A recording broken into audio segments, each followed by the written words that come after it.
Shamana Santa Rababashi. Éternel, l'homme ne vivra pas seulement de pain, mais aussi de toute parole qui sort de ta bouche. Ce matin, nous voulons que tu nous parles.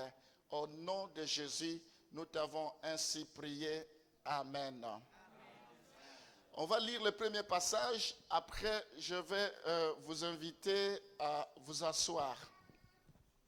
Nous sommes dans Luc chapitre 6. Luc chapitre 6, le verset 12 à 19. Luc chapitre 6, le verset 12 à 19. Luc chapitre 6, le verset 12 à 19. On va lire, après je vais vous inviter à vous asseoir, à prendre place. En ce temps-là, Jésus se rendit sur la montagne pour prier. Et il passa toute la nuit à prier. Quand le jour parut, il appela ses disciples et il en choisit 12 auxquels il donna le nom d'apôtres. Simon, qu'il nomma Pierre, André, son frère, Jacques, Jean, Philippe, Barthélemy, Matthieu, Thomas, Jacques, fils d'Alphée, Simon, appelé les Zélotes, Jude, fils de Jacques, et Judas Iscariote, qui devint traître. Il descendit avec eux et s'arrêta sur un plateau où se trouvait une foule de ses disciples et une multitude de peuples de toute la Judée, de Jérusalem et de la contrée maritime de Tyr et de Sidon. Ils étaient venus pour l'entendre et pour être guéris de leur maladie. Ceux qui étaient tourmentés par des esprits impurs étaient guéris.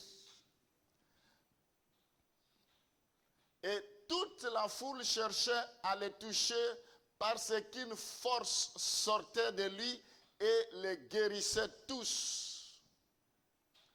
Amen.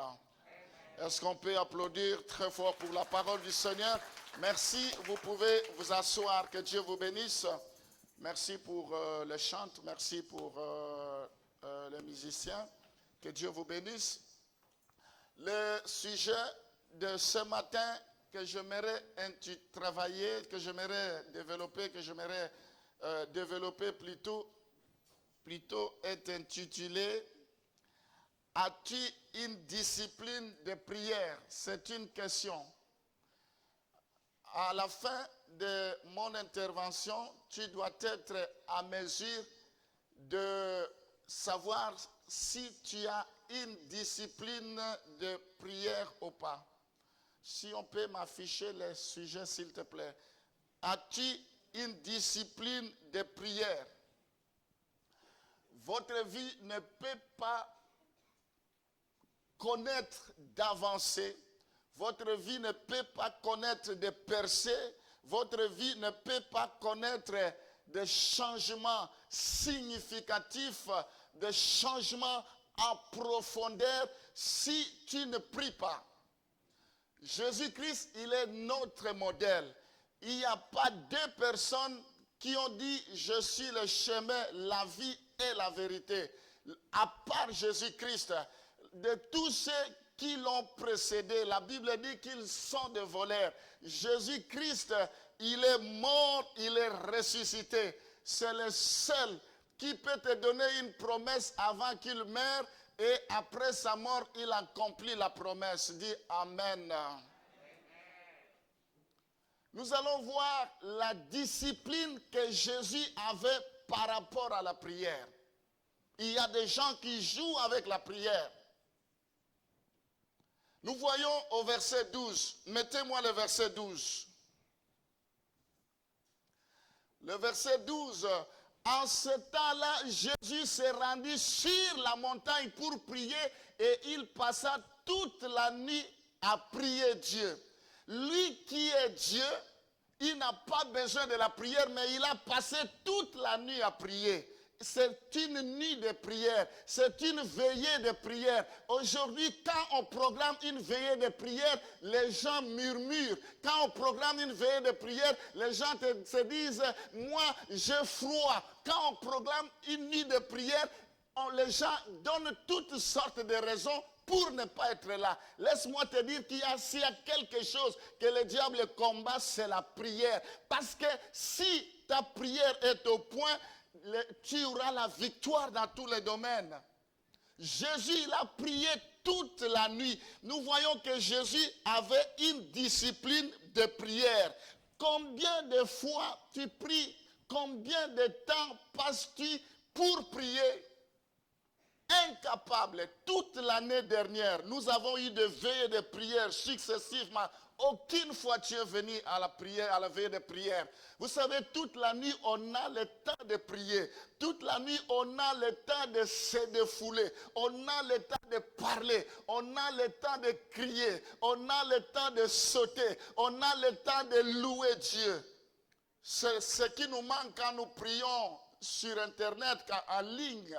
C'est ce qui nous manque le dimanche. Parce que le dimanche, nous faisons seulement 2 heures, c'est fini. Mais la veillée de prière, c'est 5 heures non-stop. Quand nous commençons à prier, Rashamana Santara Baba. Ceux qui sont sensibles, ils sentent la présence de Dieu.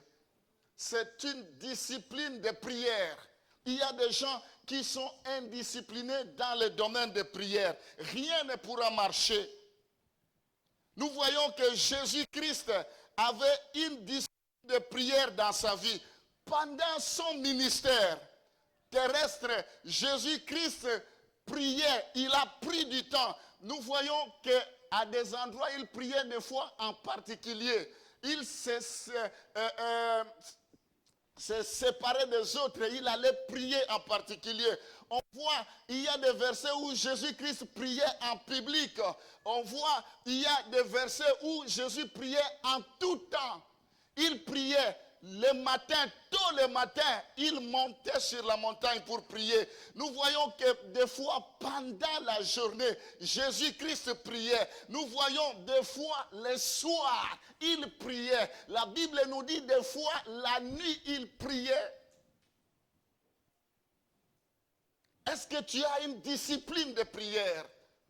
Nous voyons que Jésus-Christ, il priait en toutes circonstances, dans des moments d'intense d'activité. Il priait. Nous voyons qu'avant tous les grands événements, Jésus priait. Nous voyons dans la Bible qu'après la bénédiction, Jésus priait. Il y a des gens, quand ils reçoivent la bénédiction, ils sont portés disparus. Ils ne savent même pas reconnaître les bienfaits du Seigneur, même les remercier. Mais Jésus-Christ, après chaque bénédiction, il priait. La Bible va même très loin que même dans l'angoisse, il priait. Quand il était sur la croix, il a prié. La Bible dit, même dans les épreuves extrêmes, Jésus priait.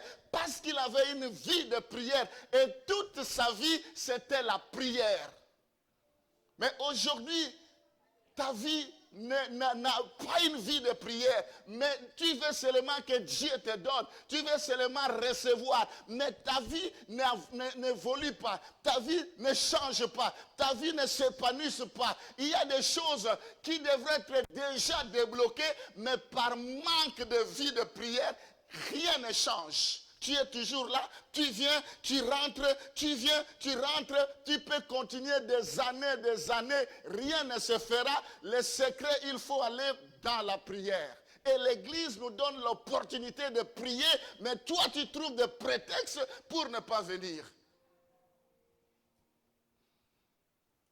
La Bible dit, Jésus priait à divers lieux, dans une maison. Il prie sur une montagne. Il prie sur la croix. Il prie. Alléluia. Ce que je poursuis, c'est que je puisse semer une semence de prière. La Bible dit, le feu ne peut pas s'éteindre dans notre vie. Il faut monter d'un cran dans la vie de prière. Tu verras que ta vie va changer. Nous allons voir ça tout à l'heure. Alors, je viens de vous donner un exemple de Jésus. Mais un exemple concernant Jésus. Mais il n'est pas le seul à prier. Je vais vous donner un deuxième exemple. Il s'agit de David. Allons dans Psaume 119, le verset 164, Lionel. Psaume 119, le verset 164, merci. Écoute ce que David faisait. 7 fois le jour, je te célèbre à cause des lois de ta justice. David priait 7 fois dans la journée. J'apprécie beaucoup les musulmans parce qu'ils ont une discipline de prière. Ils font 3 fois par jour. Ils ont une discipline, sauf si je me trompe. Mais ce qui est important, c'est que même s'il vend au marché, même s'il a un magasin, s'il est midi, tout le monde ferme et tout le monde court dans la prière. Tout le monde court à la mosquée. Tout le monde court pour aller prier. Il faut aller à Barbès, à Paris, même dans la rue, je ne sais pas si ça se fait encore. Il y a c'est 5 fois. Merci beaucoup pour la précision. Ce n'est pas 3 fois, c'est 5 fois.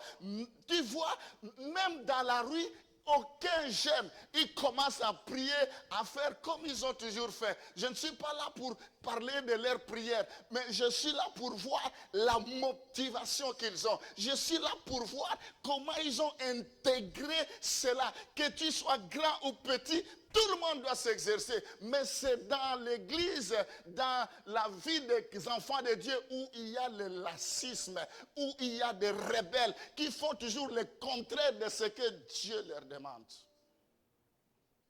David priait 7 fois. Combien de fois tu pries dans la journée? Et combien de temps tu prends quand tu pries? Tu vas dire, je ne vois rien dans ma vie, je ne vois rien. Il faut rigoler, il faut arrêter de dire, je ne vois rien. Il y a un prix pour toutes choses. Tu dois payer le prix de la prière. Dis Amen. Oh, j'aime David. Mais David ne s'arrête pas seulement à prier 7 fois. Lisons Psaume 42, le verset 3 à 2 à 3. Psaume 42.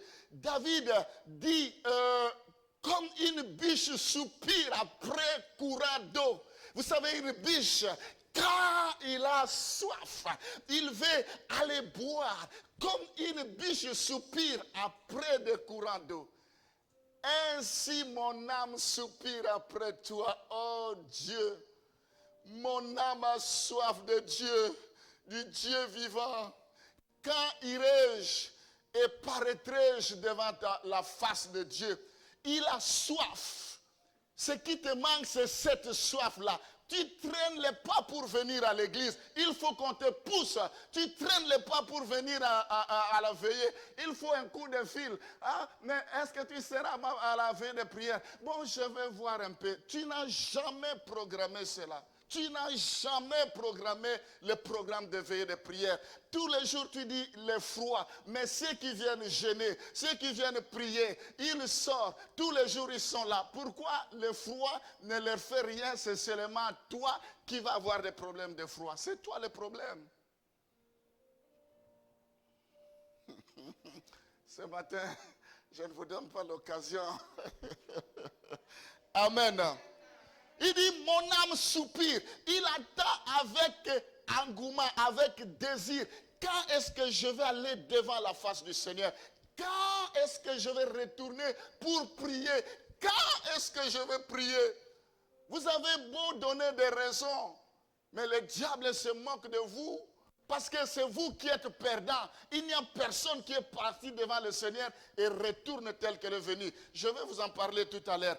Nous voyons ici que David avait soif de la prière. Pour rien au monde, il pourra se taire. À toutes sortes d'occasions. Que l'occasion soit favorable au pas. Shamana Santara Baba Baba. Yakamana Santara Baba Baba. Notre vie, c'est la vie de prière. Je n'ai pas besoin que toutes les conditions soient réunies. Même en prison, je vais prier. Paul et Silas étaient en prison. Même dans le palais royal, je vais prier. Quel que soit l'endroit, je vais prier. Je vais rendre ce lieu où je serai un endroit de prière. Ma maison ne sera pas appelée maison de voleurs, mais ma maison sera appelée maison de prière. La Bible dit, ils ont été appelés pour le ministère de la prière et de la parole. On ne peut pas se séparer de la prière si vous aimez Dieu. Vous avez du mal à prier. Il faut prier, c'est parler à Dieu. Vous devez arrêter de prier dans le cœur. On dit à Saint-Saëns, prier. C'est quoi? Il faut dire, tu as la bouche pour parler. Oh, je te bénis, alléluia. Gloire te soit rendue. Il faut parler.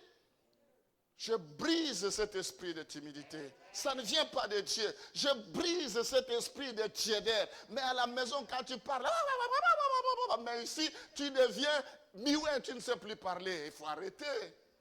L'esprit que nous avons reçu, ce n'est pas un esprit de timidité, c'est un esprit de feu et de force. Je prie ce matin pour que Dieu libère l'onction de la prière.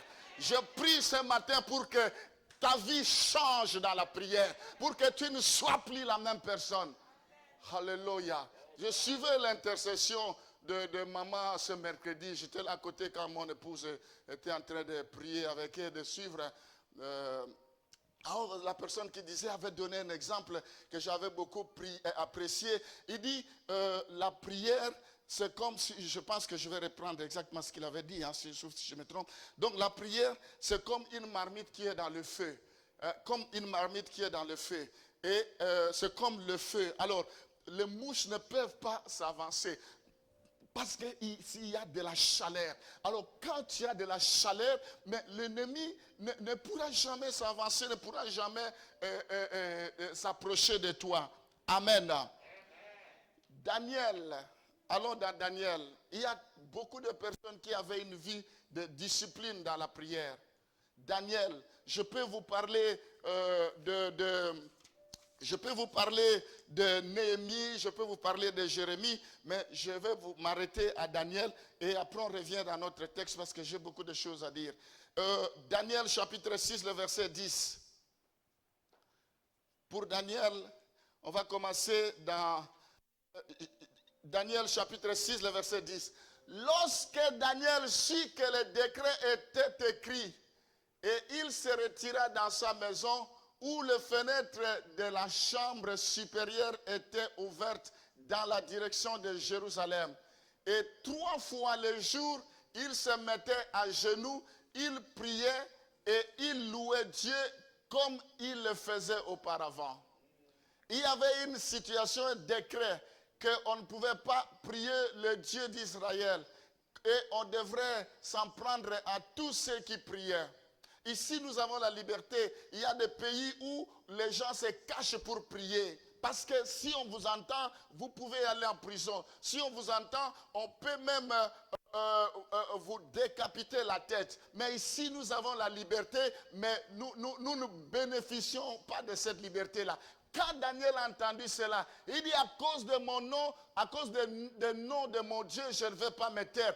Il a ouvert grandement les fenêtres vers Jérusalem parce que le salut vient des Juifs, parce que le salut vient de Jérusalem. Et sa fenêtre regardait vers la direction de Jérusalem parce que c'est là où il y avait la bénédiction. Et 3 fois il priait Rashamana Santa. Là c'est moi qui prie en langue, mais lui priait dans la langue qu'il utilisait.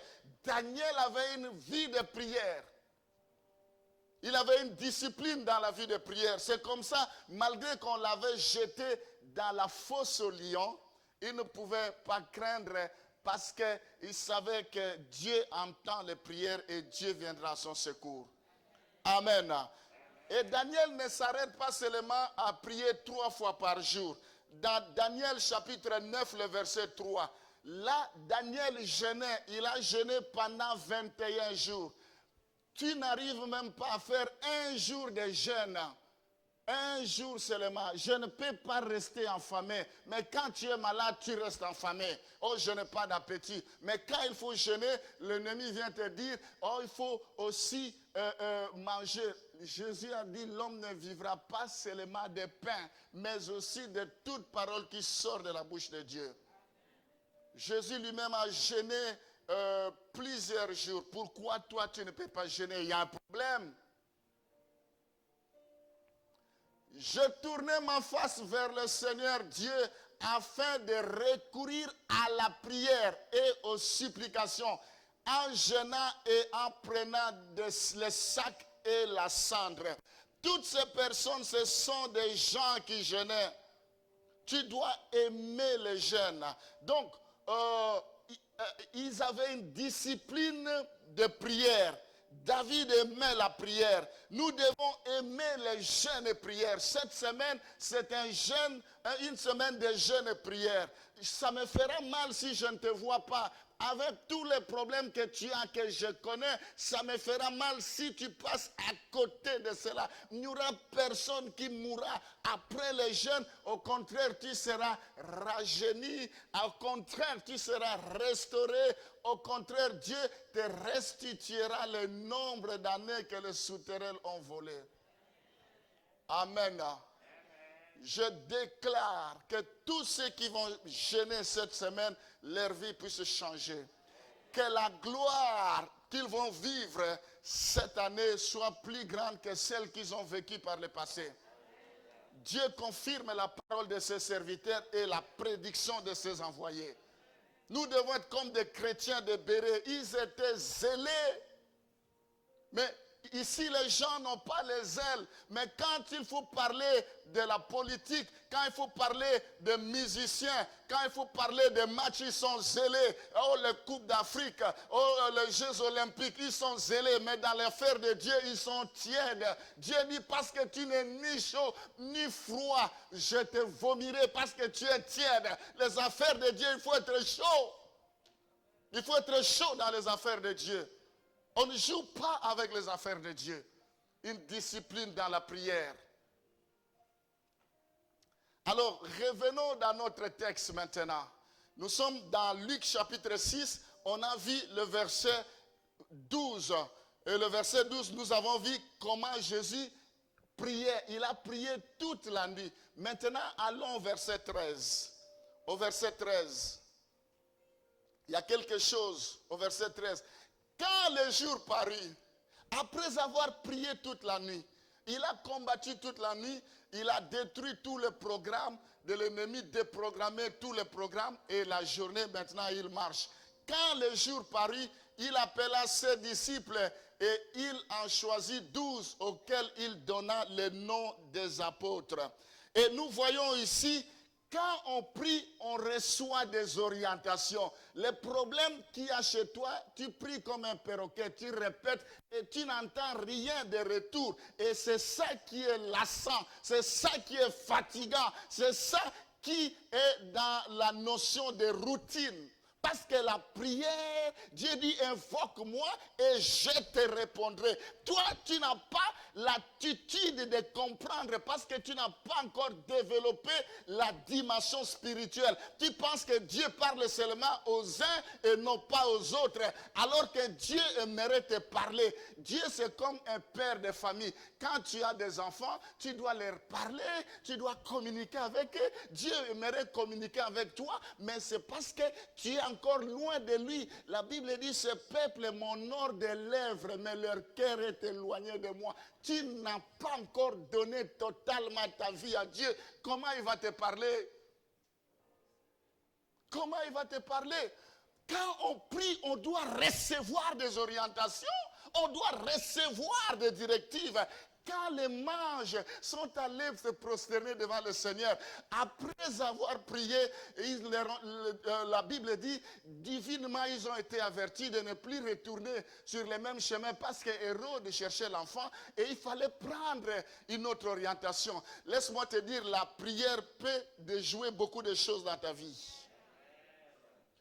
On ne joue pas avec la prière. Une nuit de prière, tu ne sais pas, Dieu peut t'épargner de la mort. Tu ne sais pas le complot que l'ennemi fait à cause de ta présence ce jour-là et Dieu te protège. Mais comme tu ne connais pas, tu penses que tu viens passer du temps. C'est faux. Tu ne viens pas passer du temps. Alors quand on prie, on reçoit des orientations. Jésus a reçu des orientations précises pendant son temps de prière. Il ne pouvait pas choisir n'importe qui. Il ne pouvait pas marcher avec n'importe qui. Parce que Jésus ne marche pas selon les sentiments. Je vais le prendre parce que je le connais. Je vais le prendre parce que c'est mon frère. Non, ça ne marche pas comme ça les choses de Dieu. Il a fallu qu'il soit orienté par Dieu. Nous regardons à l'apparence. Nous regardons à ce qui frappe aux yeux. Nous regardons la taille. Mais nous regardons l'âge. Mais Dieu regarde le cœur. Amen. C'est Dieu qui choisit. Ce n'est pas un homme. Moi, je suis déjà là comme un frère qui était là.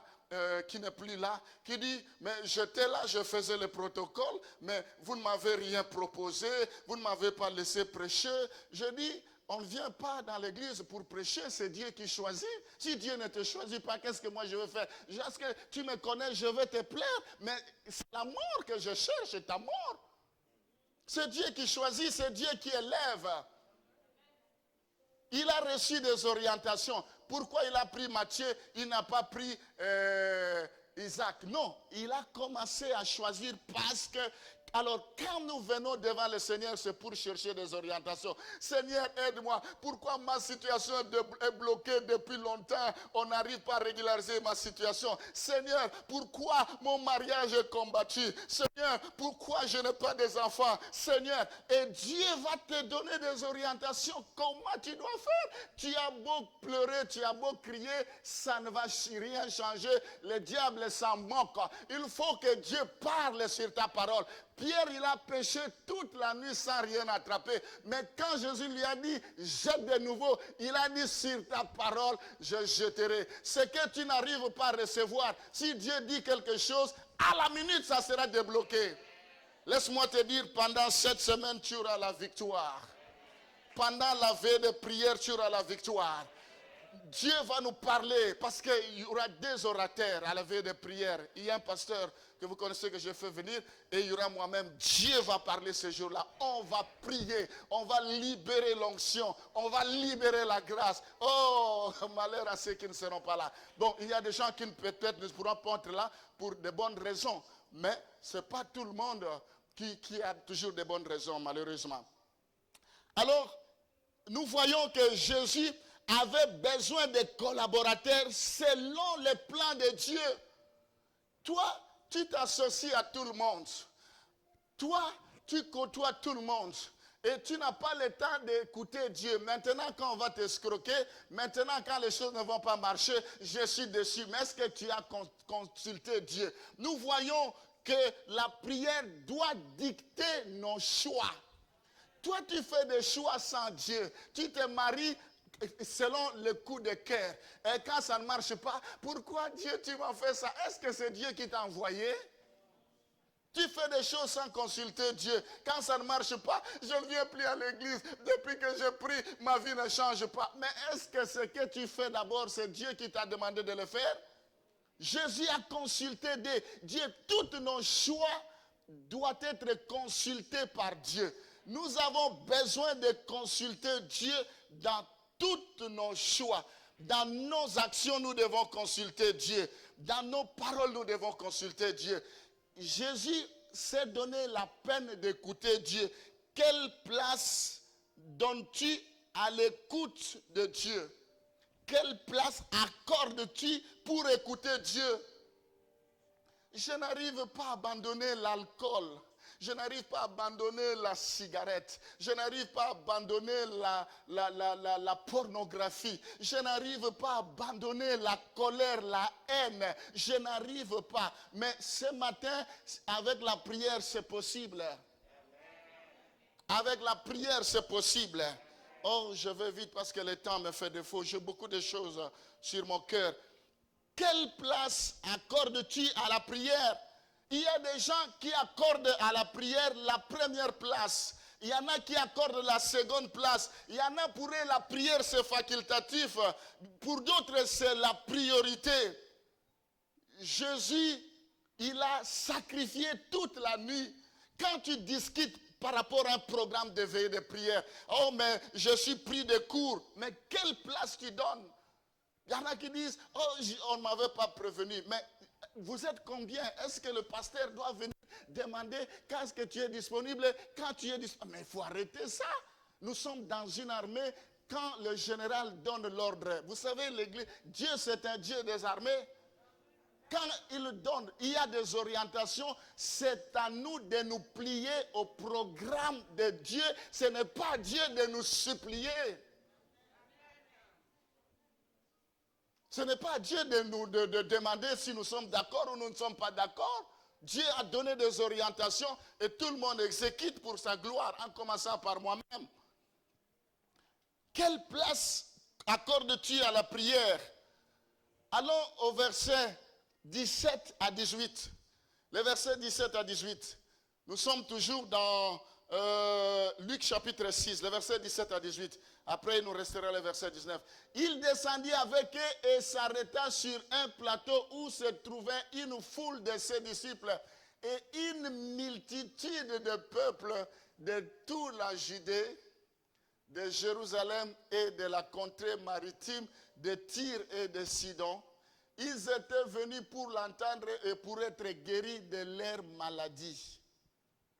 Ceux qui étaient tourmentés par les esprits impurs étaient guéris. Waouh!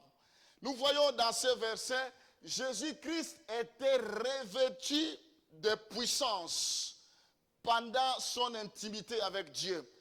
Quand on prie, on renouvelle sa puissance. La Bible dit, soyez remplis. La Bible dit, ne vous enivrez pas du vin car c'est de la débauche, mais soyez au contraire remplis. Le Saint-Esprit, nous l'avons en permanence. Quand on reçoit Jésus-Christ, il vient, notre corps est le temple du Saint-Esprit, il ne peut plus quitter. Mais la plénitude, nous pouvons la perdre. La plénitude, on ne l'a pas à tout moment. C'est pourquoi il faut que nous soyons remplis. La Bible dit, chaque fois que les apôtres étaient remplis, il se passait quelque chose. Soit l'endroit où il l'endroit tremblait, il se passait quelque chose. Mais Jésus était rempli du Saint-Esprit. Toute la semaine, tu as été confronté à des problèmes, des sautes d'humeur, mais viens te ressourcer dans la prière le vendredi. Viens demander l'onction, une nouvelle onction. Viens recevoir les capacités surnaturelles. Jésus, quand il était revêtu de la puissance, imaginez ce qui s'est passé. Quand on sort d'un jeûne de prière, on n'est plus la même personne. Laisse-moi vous dire, ce n'est pas par habitude, ce n'est pas une routine. Chaque fois que je jeûne, quand je sors, quel que soit le problème, je me dis, c'est nul devant le Seigneur. Quand je vois des situations, Dieu dit,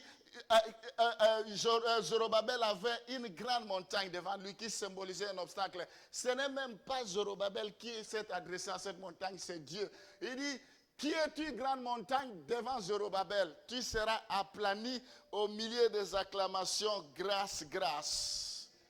Amen. Quand on sort de la prière devant le Seigneur, c'est comme Goliath, quand il a vu David, il dit, comme David quand il a vu Goliath. Quel est cet incirconcis qui insulte l'Éternel Dieu des armées? Ton problème, c'est parce que tu ne veux pas écouter Dieu. Tu écoutes les hommes. Tu regardes avec les yeux physiques. Il faut marcher selon la foi. Plus il y a le combat, plus la victoire est grande. Dieu veut se manifester dans ta situation. Arrête de pleurer. Là où il y a un problème, Dieu veut agir là-bas. Dieu veut manifester sa gloire. Il faut maintenant changer de système. Commencer à prier. Parce que tout genou fléchira devant le Seigneur. Toute langue confessera qu'il est le Seigneur des Seigneurs. Quel que soit ton problème, la prière va anéantir cela. La prière va engloutir cela. La prière va écraser cela. La prière va dominer cela. Il faut aimer la prière. Quand on dit prions, tu es assis, c'est comme si ça te fait plaisir. Mais tu es venu faire quoi? Si tu ne viens pas prier, ma maison sera appelée maison de prière. Bats-toi.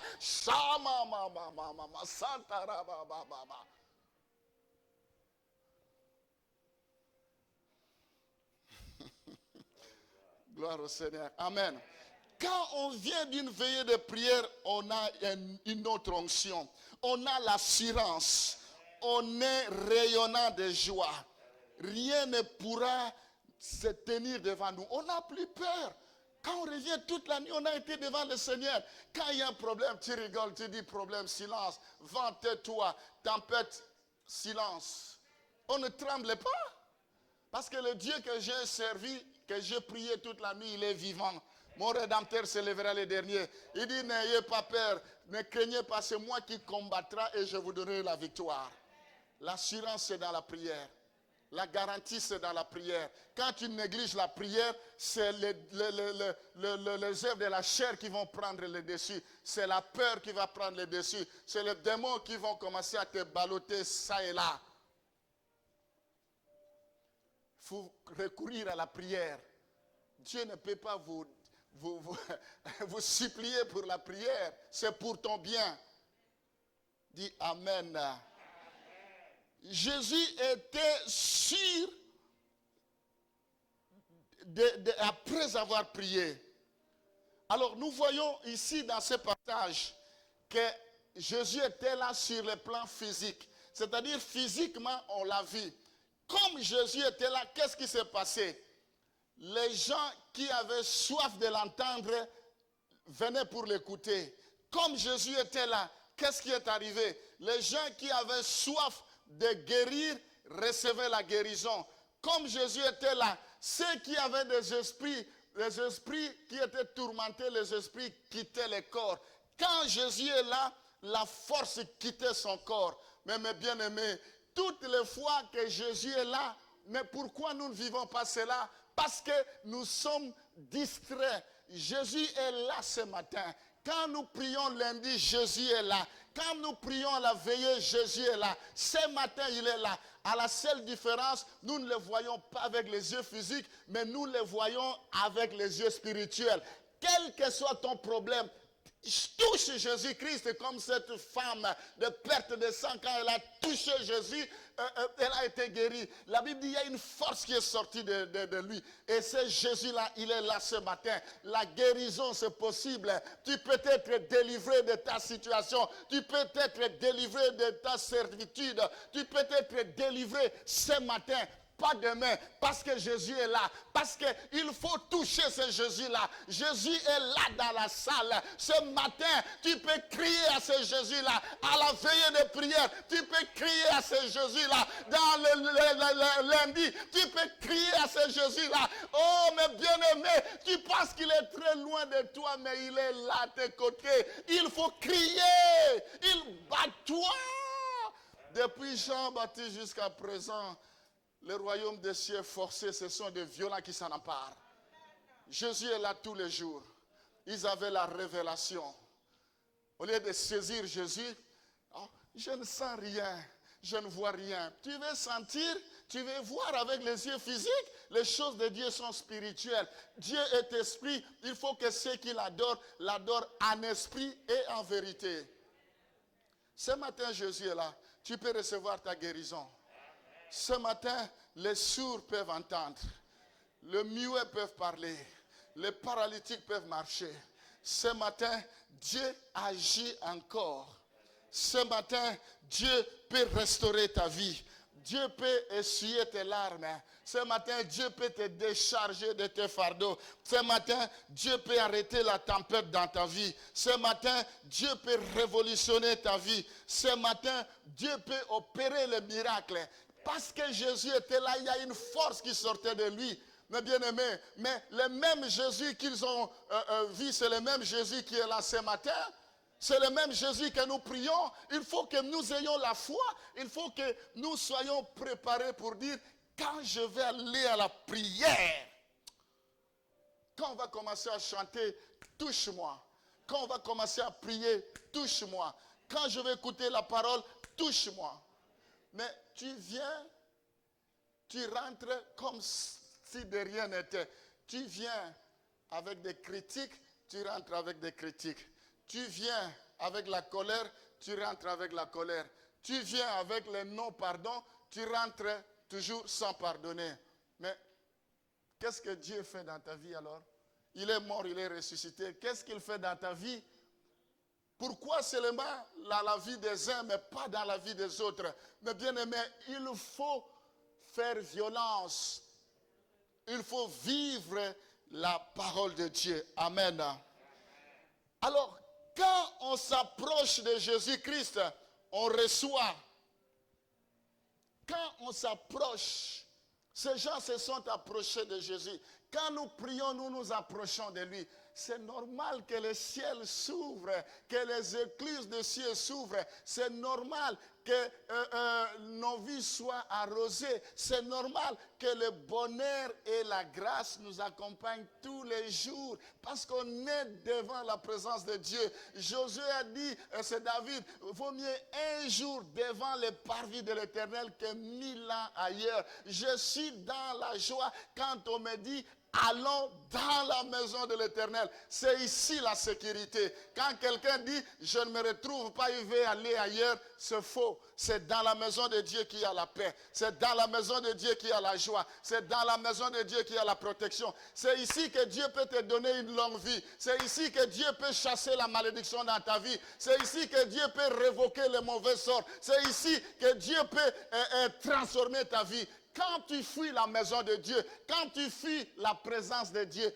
qui te protégera? Si Dieu ne protège, celui qui protège, protège en vain.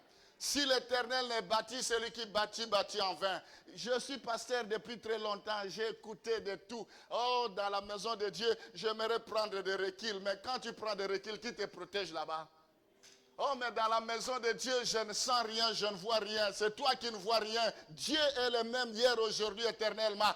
Dans la piscine de Bethesda, il y a des gens qui se guérissaient. Mais ceux qui disaient qu'ils ne se guérissaient pas, c'était eux le problème. Ici, c'est plus que la piscine de Bethesda. Connecte-toi, tu vivras les miracles. Connecte-toi, tu verras la gloire de Dieu. Viens prier, ta vie va changer.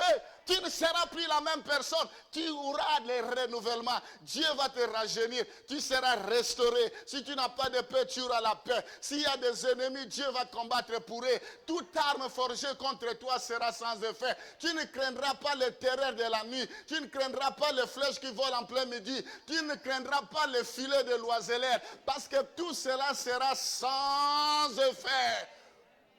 Celui qui prie, il est plus qu'une bombe atomique. Les gens jouent avec la prière. À 10 minutes après, il est pressé, il prie, il regarde l'heure, à quelle heure ça va, c'est terminé. Il prie, le téléphone sonne, il va le prendre. Ça, c'est de l'indiscipline. Il faut respecter Dieu, il faut avoir de la déférence quand même envers ton Dieu.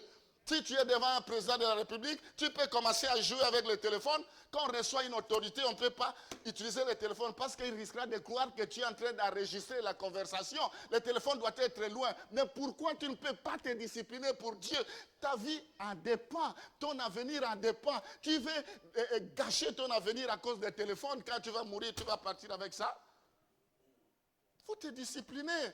On prie toujours le téléphone, le WhatsApp la nuit. Depuis que tu fais ça, qu'est-ce que ça t'avance à quoi? Qu'est-ce que tu gagnes? Quelle est cette urgence-là que tu dois jouer avec le téléphone à ce moment-là? Les gens, vous pensez qu'il y a 10 personnes qui sont connectées, mais il a mis là, il est en train de faire autre chose, il est en train de causer, mais vous croyez qu'il est en train de prier, mais c'est faux. On dit, ouvre le micro, prie. Non, tu ne sais pas parler? On va arrêter là ce matin.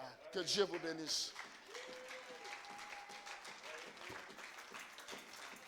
Seigneur, je bénis tous ceux qui sont connectés, tous ceux qui nous ont suivis ce matin.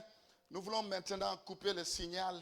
Je prie pour que la paix et la faveur de Dieu soient leur partage au nom de Jésus. Je prie pour que l'onction de la prière leur soit affectée. Qu'ils soient des hommes de prière, des femmes de prière. Tu dis, je cherche un homme qui peut se tenir à la brèche. Je prie pour que tu le pointes, qu'il soit cet homme, cette femme que tu cherches pour prier dans le nom de Jésus. Nous t'avons ainsi prié. Amen.